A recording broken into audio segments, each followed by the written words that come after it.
Nii tööandjal kui ka töötajal on kohustus arvestada teise poole oluliste huvidega. Tööandja huvi on, et ettevõtte töö oleks tehtud parimal võimalikul ja kasulikul viisil.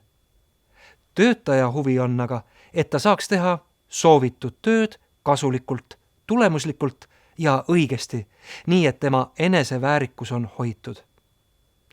Töötaja eneseväärikuse hoidmist võib riivata näiteks see, kui ta ei saa täita väga olulisi perekondlikke kohustusi või kui tema tööülesanded on vastuolus näiteks tema usuliste veendumustega.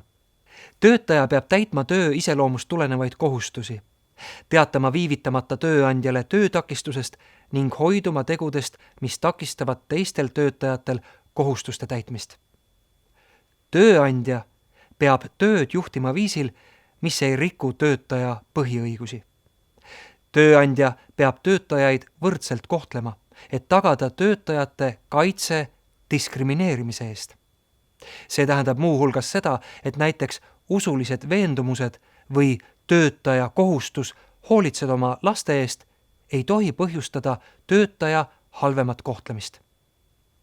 Vastandlike huvide korral saab lahendada olukorda nii, et töötaja peab töötakistusest teatama ja tööandja peab töö ümber korraldama nii, et töötaja tööülesanded ei oleks vastuolus näiteks tema usuliste veendumustega või kohustustega hoolitseda oma laste eest. Kui töötaja ei saa oma usu tõttu täita mõnda vähetähtsat töökohustust, kuid see ei sega ettevõtte tööd oluliselt, siis peab tööandja töötaja olulised huvid arvesse võtma ja näiteks tööülesanded töötajate vahel ümber jagama. Kui töötaja ei saa kokkulepitud töökohustusi täita olulisel määral, siis tuleb võimaluse korral pakkuda talle teist tööd, mida ta saab teha. Töötajal on kohustus täita töölepingust ja töö iseloomust tulenevaid tööülesandeid. Usulised veendumused ei anna õigust töö tegemata jätmiseks olulisel määral ega töökohustuste rikkumiseks.